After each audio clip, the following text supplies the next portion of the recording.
Hey, this is Steve in Dallas, Texas. It's Saturday morning, my friend, and you are listening to Light Talk. Good morning. This is Brackley coming to you from Las Vegas, Nevada. That's right. You are listening to Light Talk. And this is Ellen coming to you from the beautiful island of St. Bart's. And today we have a very special guest, Hannah Kerman, joining us on Light Talk. And this is Dennis coming to you from the Great White Way in New York City. And if you don't already know, you are listening to Light Talk, and we are the Lumen Brothers and Sister. That's right, Ellen. Hey, welcome everyone to episode 451 on our way to a record-breaking 500 episodes. I don't know, Ellen and Dennis, you may remember or you may not know Bobby Hale. Oh, I know Bobby well, the handsomest man in show business. Yes, he is. Bobby Hale said we would never make it past episode 10. Now he was on episode 100, but I think we need to have him back for episode 500, and he just brings some ETC swag with him. So there you go. I'm tossing that to you, Bobby Hale. I'll see you at LDI. Brackley, you have been absent for a while. What have you been doing out there in Las Vegas? Well, I retired about a year and a half ago, and I've been trying to keep as busy as I can. I designed a show in Minneapolis in the spring, and I'm doing another one in May next spring. I'm on a couple board of theaters, and I'm just trying to keep busy. Well, you know that unlike you and David, I am not retired, which means I'm starting recruitment season for SMU. Tell me about that portfolio review at LDI. I want to be there.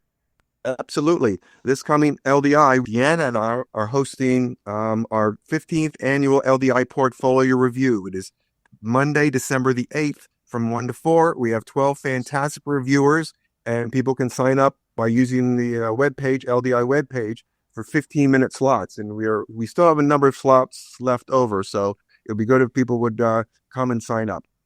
So you're saying I can go online, I can sign up and see someone for 15 minutes. That's correct. And we hope people sign up for more than one. I'm going to do that later today. You want to get your portfolio reviewed? No, I want to talk to people. I want to see their portfolio. Then you'd have to be a reviewer.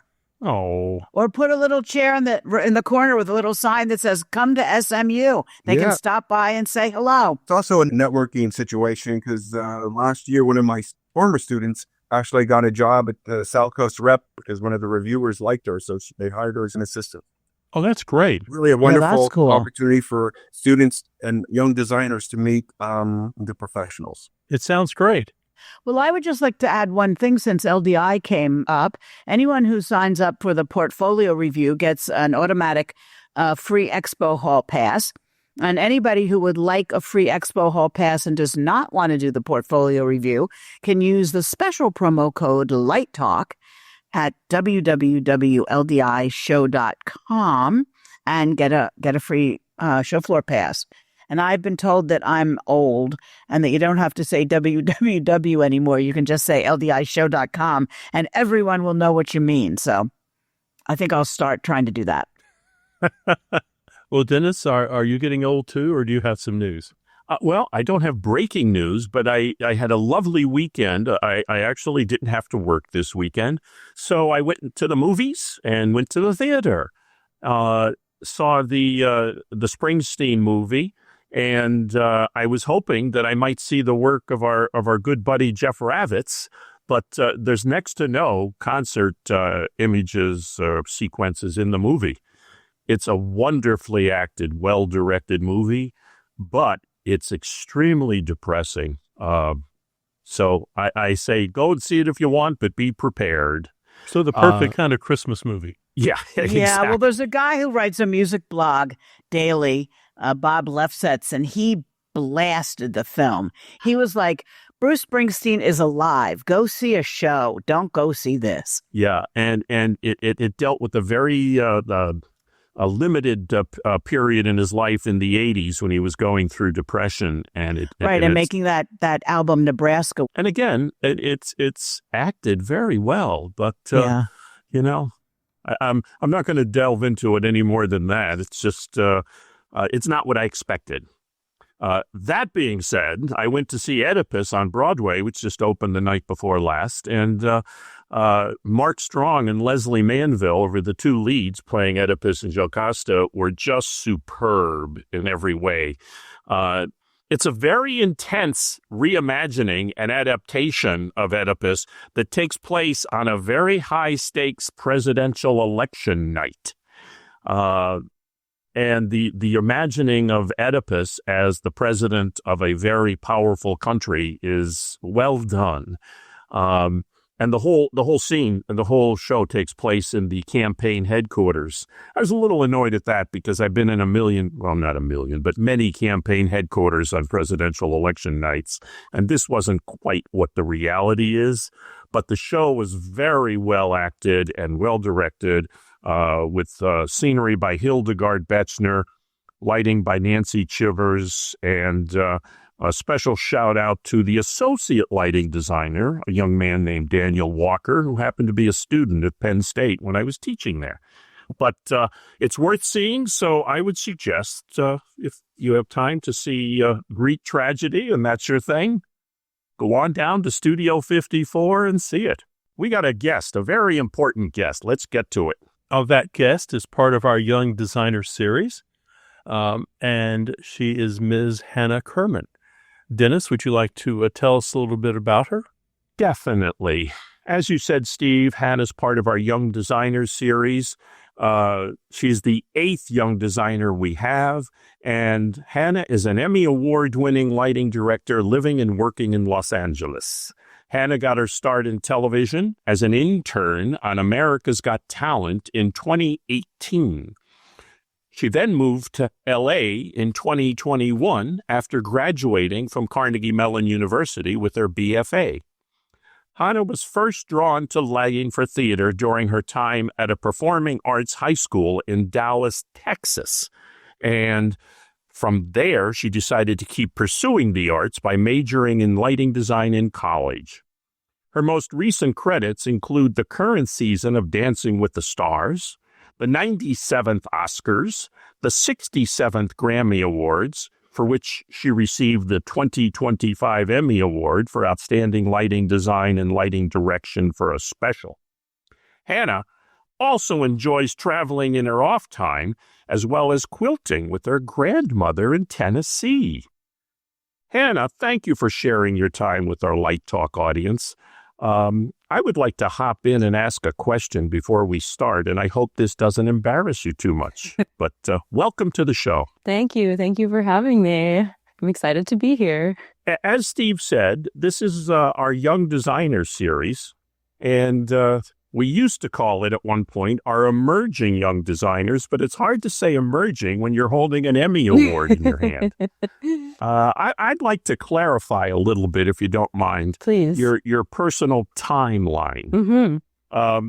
So you went as an intern at 2018. I'm guessing you were a sophomore, maybe 19? It was between, that sound right? Yeah, it was between my freshman and sophomore year. And then you graduated in 2021, which I'm guessing you were probably 22 years of age? 21 when I graduated, yeah. Oh, boy, it's getting worse and worse. So in 2024, young 25-year-old Hannah gets, what was it, 2 Emmy nominations? I did, yes. It was very exciting. And then the following year, you walk home with the Emmy Award? Well, yes, but it was a whole team effort. It wasn't just me that won the Emmy Award. No, I understand totally. It's I'm actually very jealous because I had my first Emmy nomination when I was 26, and you beat me. 25 and 2 Emmy nominations. That's something to be proud of, young lady. The Emmy was for the Grammys? Yes, the Emmy was for the Grammys. But the prior year, you have a nomination for Dancing with the Stars and America's Got Talent, yes, right? Yes, those are my first nominations, yes. Well, I was concerned if that was real or not because you never mentioned it in your bio. Oh. And our crack research division at Light Talk Central told me that. And I said, wow, this woman's got 4 Emmy nominations before she's 26. I am impressed. And obviously more to come. Yes. And all of those were done with either Full Flood or 22 Degrees? All of those nominations were with Full Flood on shows that I did with Noah Mitz as the designer. Yes. Well, okay, great. Yes. Well, knowing Damn. that, you That's have impressive. to tell our audience and all the young designers out there, what on earth did you study in high school? What were you eating? What kind of vitamins did you take? And tell them how they can get to where you are at your age. Oh, gosh. And also, before you start that, Dallas, Texas, was Steve Woods one of your teachers? Steve Woods was not I one of my wish. teachers. He should have been. That's why she's successful today. Well, she went to high school. She didn't go to SMU. Yeah. Let's fess up. At high school, did you study acting? Yes, of course. It was a performing arts high school, so we studied everything. I love your bio because it's like, yeah, I studied acting for a while. Then one day in college, I went, yeah, I'll be a light designer. And yeah, next year I got an Emmy. I mean, you're so modest about what you've accomplished. I mean, I got into lighting in high school. I went to Booker T. Washington, which Steve, I'm sure you know Booker T. Sure. Yes, I mean, I wanted to be an actress. There's no doubt about that. I ended up not really getting cast in any of the things that I wanted to do. So I was like, how can I still be involved in theater and this experience? And we all had to take a lights and sound class, but in addition, I did a lot of costuming as well. So my life behind the sewing machine started with my grandmother, and then also did some of the costume construction in high school. But then when I wasn't doing that, I was figuring out how to program an ETC Ion with nobody really knowing how to program an ETC Ion. And then in addition, was really, really excited about learning Vectorworks when I was in high school, because there were no plots for any of the spaces at that time. And my dad has some architectural background, so I've always been interested in like drafting. And Vectorworks was kind of that gateway into doing all things drafting. I don't know, what was I eating in high school? Cafe Brazil. I love Cafe Brazil. I'm sure you know that too, Steve. It's just across the street from me. Of all the schools you could have gone to, at what point did you make that decision that Carnegie Mellon was going to be the right school to get you where you wanted to be? That's a great question. Let's see. So when I started my senior year of high school, we were doing the show Oklahoma. And I remember I was there over the summer, so fully applying to college. It starts kind of more in the fall, right? And I remember sitting on the ground cutting gels for Licos and being like, I kind of feel like I could do this for like the rest of my life. Like I could choose colors to light people's faces with and have fun doing it. And so then I started looking into programs that have good lighting programs at their college and for undergrad. So Carnegie ended up being one of the highest ranked ones that I was finding. And so I applied there and went for an interview in January and showed them everything that I had ever done in high school, from all of my lighting, acting, stage management, costume construction stuff. And I literally brought them everything because I wasn't really applying to any other theater schools. And they accepted me in the room, which for me was like, oh, they want me. Like, they really want me, so I should come here. They've proven that. Who did you study under at Carnegie Mellon? I studied under Cindy Lamaro, Rob Thompson, Todd Brown, and Mary Ellen Stebbins. So when you got to LA, what was your sort of path to Full Flood?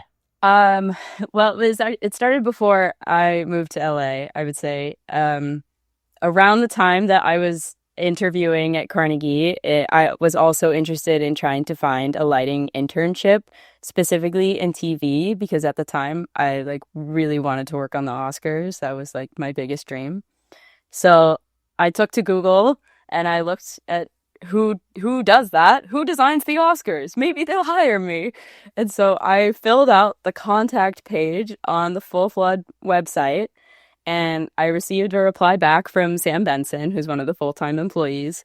And she said, hey, Hannah, like, I'll pass along your info. And then nothing. Like, I heard nothing until August, when I was at this point packing up to move to college. Noah Mitz emails me and he's like, hey, Hannah, like, who are you? Where are you? Like, we are kind of looking for an intern, but we're hoping to find someone that's in LA. So I Google Noah Mitz. I'm like, who is this man? Like, he works on America's Got Talent. How awesome. Oh, wait, look, he went to Carnegie Mellon. I'm about to start at Carnegie Mellon. So I replied to the email and I was like, hey, Noah, like, I'm, about to start college. I'll be living in Pittsburgh, but I'm going to Carnegie Mellon. And he replied and was like, oh, I went to Carnegie Mellon. And so we had that connection. And then I just kept emailing him, was like, hey, do you need an intern for America's Got Talent next summer? And he said yes. And so I was like, okay, I just got to get to LA to do that. And so it was in August of 2018, and I stayed with a friend from college whose family was thankfully from LA. And I worked at AGT for probably 2.5 weeks that summer before having to go back to school. But that kind of got my foot in the door. I met Noah in person. I met Will Gossett, Mike Berger, Ryan Tanker, all people that had also previously gone to CMU. And so when I went back to college, I was like, I think I found the people that I could, make a career with here. And so again, I went back to school and I just kept emailing Noah and was like, hey, like, winter break is coming up. You got anything else that you need an intern on? And he said, yes, they had the Golden Globes. So I came out again in January. I worked on the Golden Globes. That's where I met Bobby Dickinson for the first time. Got to work with him. And then it kind of just snowballed. I came back, did America's Got Talent the next year. The following summer is when the pandemic hit, and so I wasn't able to do anything in LA. But once I graduated in 2021, work had started to pick back up, and I told Noah, like, hey, I'm moving to LA. I would love to keep working for you. So the first thing I did after moving out here was the 2021 BET Awards. And then it just kind of snowballed from there. I think America's Got Talent is fascinating because I guess as they move through their journey, the lighting and the pyro, it all gets higher and higher and higher. So it's like a total production value. Yes. It's amazing. It's because it's such a variety of different performances. We could be doing some really crazy, unexpected things, both with the lighting, but then also just with like what's happening on the stage. And it comes with a lot of, I don't want to say problem solving, but like ways to try and highlight certain aspects of it that you wouldn't normally think about, or ways to hide certain aspects so that it's less obvious if they're doing a magic trick or something like that, crushing the blacks in the camera, working with, all of that to try and make it read on television. Do you work with the artists to figure out what they want, or is it just totally the lighting designer's call? No, oftentimes it is a collaboration, usually between, I'd say the artists more directly talk to the creative team of the show, and then they'll put forward whatever their requests are, and we try and implement those as best we can. I haven't seen America's Got Talent in a while, but because you're on our show today, I decided to watch the birthday show of Dancing with the Stars yesterday. Oh, what'd you think? Astonishing. Hannah, astonishing. You and the team, it's incredible. And I jotted down a couple of names. I know that I was giving you the credit for making everything happen in Hollywood, but I should say Dancing with the Stars, the lighting designer Noah Mitz and the lighting directors aren't just Hannah, but Madigan Steely, Patrick Brasil, Joe Holdman, and Will Gossett. Anybody else I missed there, Hannah? Matt Benson is our gaffer, and his whole team, they're also a big part of making the show happen. Matt McAdams, Mhm. is he also the lighting programmer in addition to the media server programmer? Matt McAdam does all of the media stuff on the show, so the projection on the floor and the content in the LED screen. And yes, we do. Who does the actual lighting programming? That is Joe Holdman and Patrick Brasil. Ah, okay. I missed their names, but I'll tell you, I don't know if it's because it was the 20th anniversary birthday show or what. It was a pretty spectacular show. Thank you. That opening number was just astonishing, and I was blown away. It certainly, I haven't seen the show in a couple of years, but it certainly has changed a lot. Full Flood's been doing it now for what, 2 or 3 years? This is Something like our that? 4th season. Fourth, because I know Tom Sutherland used to do it, Yes. and I haven't seen it, only because it's Tuesday, and on Tuesday we record Light Talk. Right. So Yes. I have my priorities in order. But I'll tell you, the show was pretty spectacular, and I was stunned by the fact it's in its 34th season. I know. I mean, you guys should be incredibly proud of the work you're doing on that show, which is stellar. Thank and you. cranking out a product like that every week is astonishing. Thank you. Yes. Tying into what Ellen was just asking, how much advance leeway do you have? And I assume you're pre-recording a lot of stuff because No. it moves quickly. We're not. The entire Oh. show you watched last night was live. Live, or Live. live pre-recorded? Live. Let me ask something real fast. Mhm. How many episodes do you do per year? It's 10 to 11. It kind of, or on dancing specifically, it's 10 to 11 episodes. Is everything live? 99% of it is live. Wow. It's Incredible. Oh my God. I mean, I am even more impressed by what I saw. the packages that we go into, the training packages, what we call them, like obviously that is pre-records of like what happened that week and, in the rehearsal space and stuff. But all of the dance performances that happen on the stage, 99% of them are live. So you just finished a show last night. I didn't want to turn this into a tech discussion. We are going to go back to your career, but can you just walk us through quickly what you're going to be doing, your particular role and the process in preparation for next Tuesday's live show? Of course, yes. So on Thursday, we have a creative call meeting where we basically learn everything about not the coming episode, but the week after. Because we've already talked about what's happening this week, last week. So we're always like 1 week ahead in the creative call meetings that are usually attended by Noah and Madigan. And they fill out, a whole info sheet so that the rest of us can know what is happening. We all come in on Sunday for our programming day, which is where Patrick Brasil and Joe Holdman basically ingest all of the creative information and program what we're thinking that they want from a creative aspect, but then also what the dancers are hoping to achieve.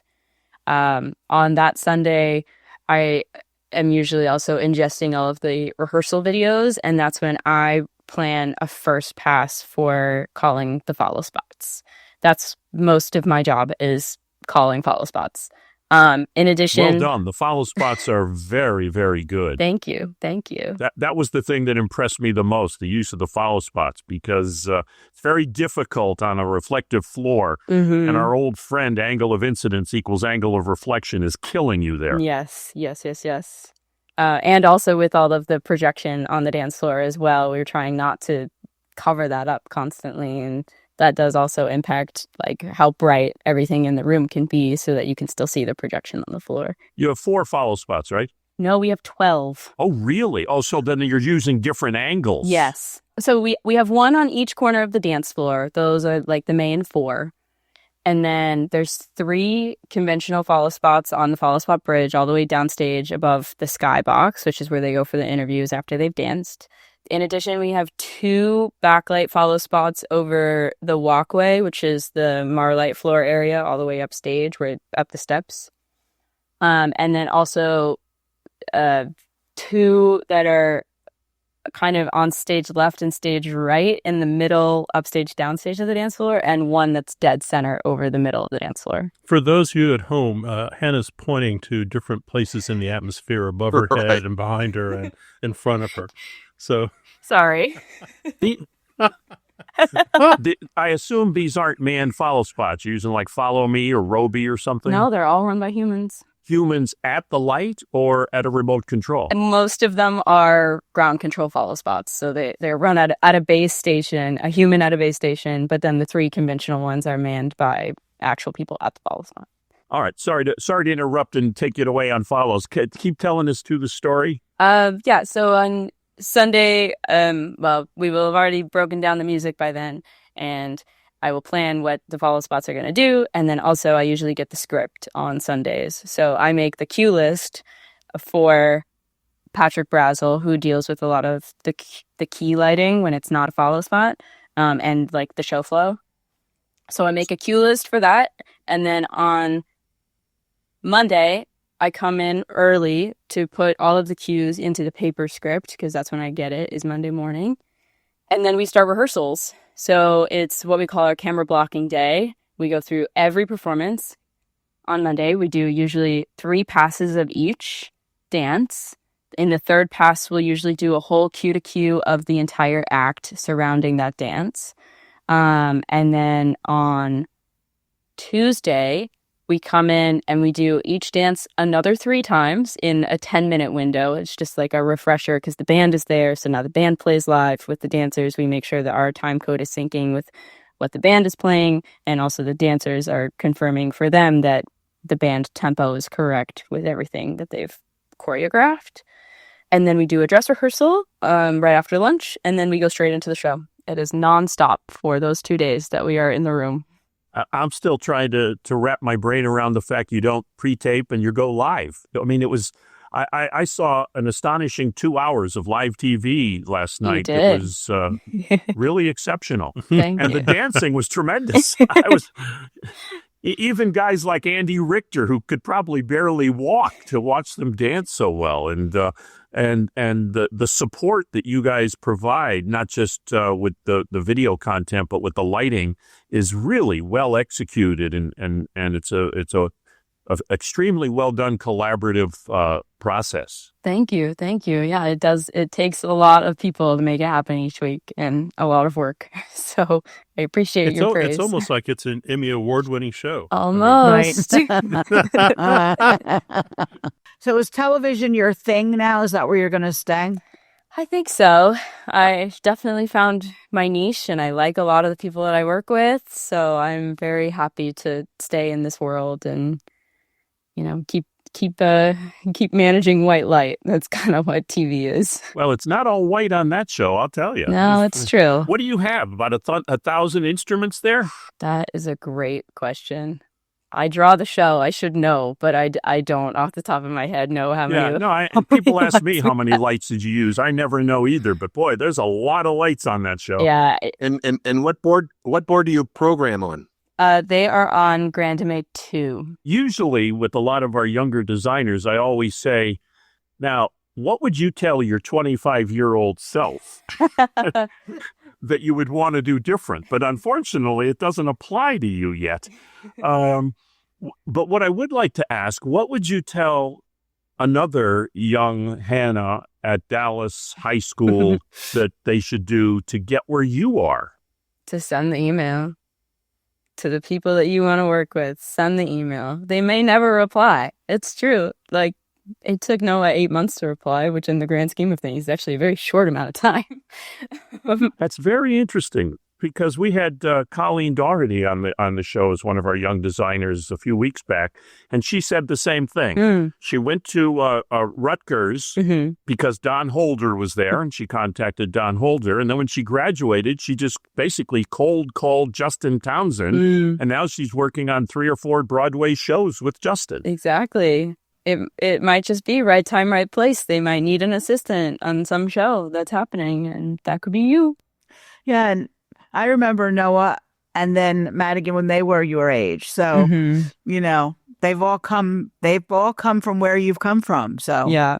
And the Carnegie Mellon thing is amazing because I don't know if you ever met a man by the name of John Gresh, who was from Ari. I know who's John since Gresh. retired. Yes. But he keeps like all the Carnegie Mellon people together. And he often gets them together for meals. And, like at when he used to be at LDI, he'd get them all together. And it'll be Cindy and Chris and whoever else came from that crowd. Yeah. Chris Werner, I think. I don't know if you've come across Chris. Yes, Chris Werner. Yep.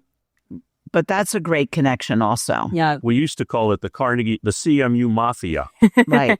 That's like the Yale Mafia. Oh, so I think we need to cut to the most important question. You don't have to tell us because, you don't necessarily want people to know yet. Have you picked out a name for your company yet?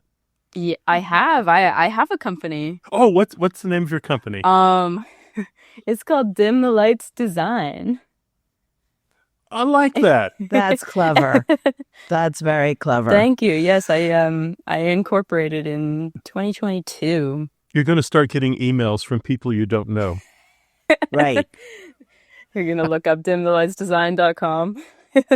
Exactly. Why not? Changing the topic a bit, we're stressing all this TV work you're doing. What sort of theatrical work? I'm sure you've designed several theatrical productions and shows. What have you done in that vein, and do you want to continue doing anything there? Yeah. Live theater, I'm talking about. Really sorry to disappoint. I have only done like 2 professional theater things, and they were like right after I graduated from college. The theater work that I've done was at Northern Stage Vermont, and I did it in the summer of 2021 and 2022. And that's not to say that I wouldn't keep doing theater. Like, one of my goals in life is to go back and do a show at the Dallas Theater Center, because I grew up, or my high school was across the street, and I've never actually worked there, but I would love to. I've just fallen into this crazy television niche, and it keeps me busy year round, and it's almost difficult now to go back to doing theater because the pace is so different than in TV. Yes, it is. What is the biggest learning curve you had when you were interning or going out to LA? Biggest learning curve, I think, is just managing the human relationships sometimes. Like, just making sure that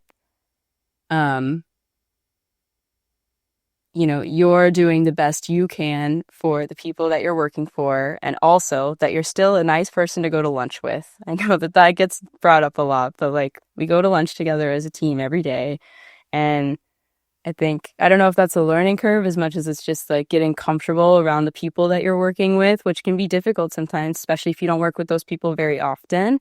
But a lot of the time it's just like remembering, what you might have learned about them 2 years ago that you can bring up as a conversation for the next time you guys see each other. There's also a lot of jargon in LA, like words that are not called the same thing like in New York, but that are called different things in the TV world. So that was also a big learning curve, is like, what is a VTPV, which is a videotape playback, but that's what they put on all the paperwork is VTPV, and I'm like, what does this mean? Like, that sort of thing. I'm convinced they just make that stuff up. They did, what's that? It's blah blah blah. Right. They just make these words up, and then it becomes legend. Yeah. There are often times that I'm learning about some new piece of grip gear that I'm like, this thing has been around since the 50s and I've never used it before, and it has a crazy name. Like, I never would have expected that. Hey, Hannah, since you have mastered 12 follow spots on your show, I mean, is anybody doing any more than that? That sounds like an unreasonable number at 12. Of course, we have 23 follow spots on the Grammys, and it's a beast. It is so many follow spot cues. It is constantly on, off, trying to make clear where the next thing is happening. But yes, 23 humans running 23 follow spots. Does that include some of them on the audience? Like when they like actor lighting, like if they want to highlight the people that are sitting in the winner seats? Yeah, or is it all stage lighting? Yeah, we have follow spots that light them as they walk up to accept their award. Yes. Right. In addition, we've had Trevor Noah as the host on the show every time that I've worked on it, and he loves to be in the audience for stuff, and so we have to follow him with ball spots because he will walk around that whole area. But there's already a base level of lighting for especially where all the celebrities are on most of the award shows that we do. Right. And it helps him pop a little bit more, so you know where he is and you can follow him along. What seems to be the follow spot of choice for live television? More recently, we have really liked the VL 1600, which PRG did turn into a ground controllable follow spot for us. But we also use the Best Boys and the Bad Boys a lot in terms of the ground control ones. And then, of course, Super Troopers. Really? Mm-hmm.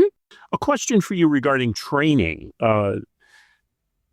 One of the things that worried me during the pandemic was how many students in colleges who were being trained to do live theater, television, whatever, Mm-hmm.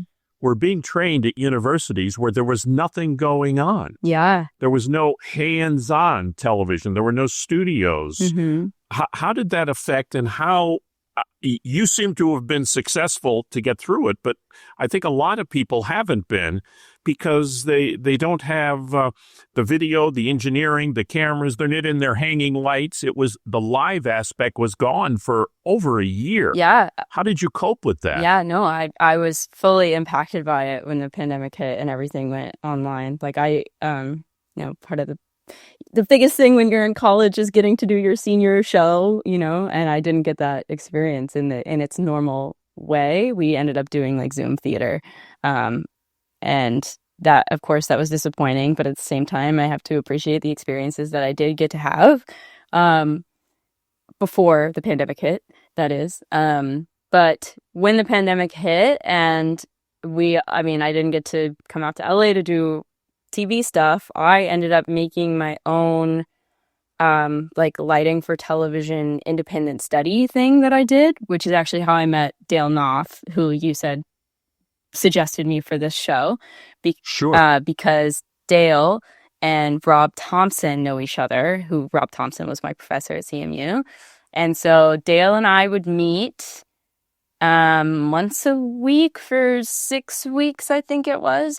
And he, talked to me about how he designs, for a news desk sort of situation in the broad scheme of things.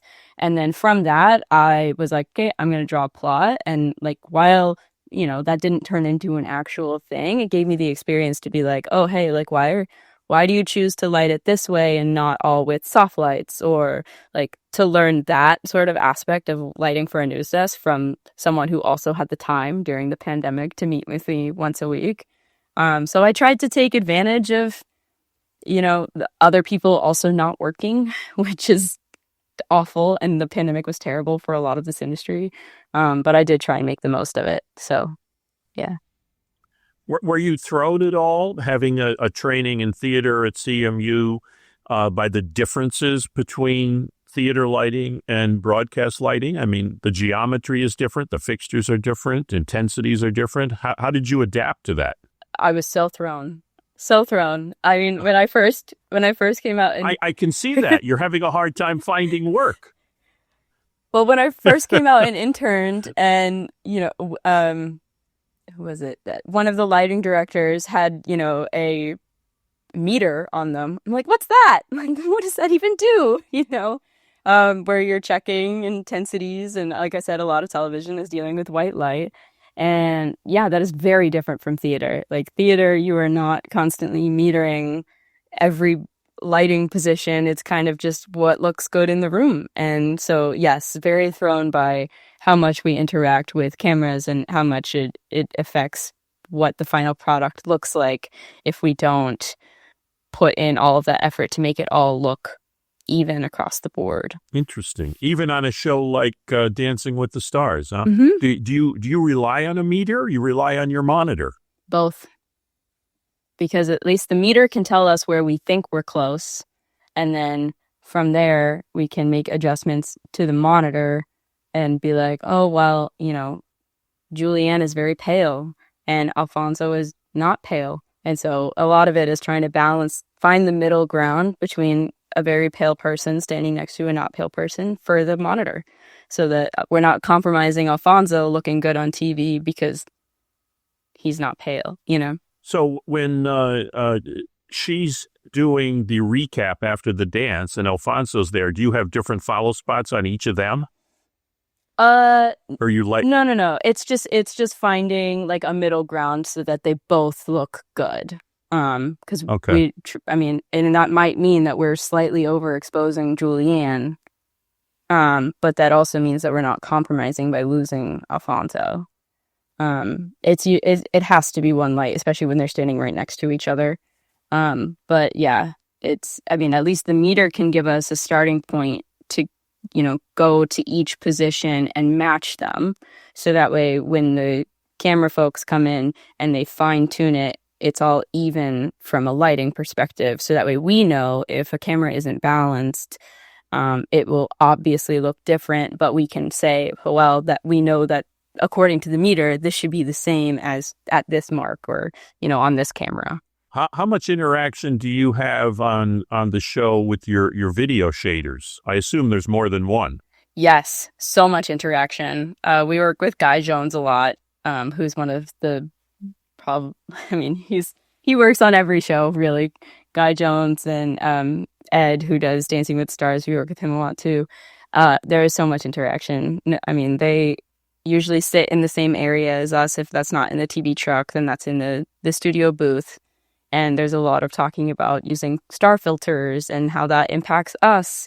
And honestly, them often keeping us honest about if something doesn't look right, or us trying to keep them honest if something doesn't look like. So there is so much hand-in-hand connection there. And that's why they're included now in the lighting Emmys category, is because so much of what they do impacts what our show ends up looking like. And you must have, I'm guessing, 20 cameras on the show? On dancing, we have 16 cameras this year. It's a lot of stuff to pay attention to. It is, yeah. And our director is amazing at it, too. It sounds like you found your tribe. I have. I've been very, very fortunate in my career. What, if anything, would you change?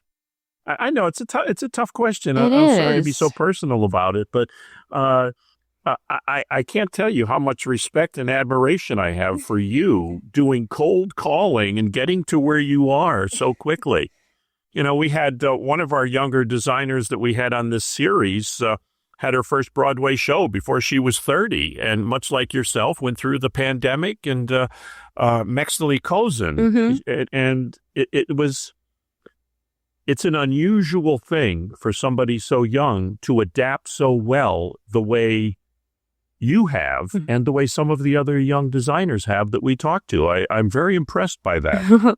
Well, some people make a career of calling follow spots, and that's what they do forever and ever. Mm-hmm. But do you want to move into the design side of things? Yeah, I think potentially. Working with Full Flood and Noah and even 22 Degrees has been great for learning not just how to call follow spots. Like I'm also sometimes the floor LD, which is a great different side of things where you're interacting more with some of the creative processes and implementing, whatever act look is happening for whichever performance we're doing. And so there's a lot of different collaboration there that I've been really fortunate to do in my time as well. But I think if I were to change anything, I would love to do more theater. I feel like I did stop, and I don't know how to get back into that, I guess. But you don't know how to, are you kidding me? You're just going to call up the artistic director at the Alley Theater and say, hey, this is Hannah, 4-time Emmy nominee. Winner of Emmy Award. I'd like to come out and do a show. Let's face it, you're not going to do it for the money. You're going to do it because you want to, and for the artistic challenge and to keep your chops going. But with the credits you're accumulating, you will have no problems reaching out to people. Maybe that's the next step. Getting back in the theater, trying to do something at the Dallas Theater Center. I'm putting it out there. There you go. There you go. Well, Hannah, thank you so much for joining us today. This has been really enlightening. Thank you guys so much for having me. Well, the rocking sounds of the Luminoids tell us once again you've spent another morning listening to Light Talk. You can hear our show on just about every podcast site out there. Check out our website on lighttalk.org and be sure to follow us on Facebook and subscribe to our podcast. That way you will not miss a second of Light Talk insanity. No guarantee is offered regarding the accuracy of any statements or opinions made on this podcast. However, if you do decide to litigate, you will have to deal with me, Snoot from the Snoot Group. And don't get it twisted. Just because I married one of these losers does not mean I will go easy on you. So don't f*** with me. Light Talk is written and produced by the Lumen Brothers and our sister Ellen. Coming to you today from New York City, from the island of St. Bart's, from Las Vegas, the home of next month's LDI show, the Lone Star State, where Hannah went to high school, and the City of Angels, where celebrities meet every week with Hannah Kerman to dance their way into your hearts. So be sure to join us next week, where we dive into even more lighting shenanigans and serve up a fresh, piping hot casserole of nonsense. Light Talk, broadcasting questionable lumen knowledge and humor around the world. So see you all next Saturday morning. Bye-bye from Light Talk. Bye-bye. Bye. Thank you, Hannah. Thank you.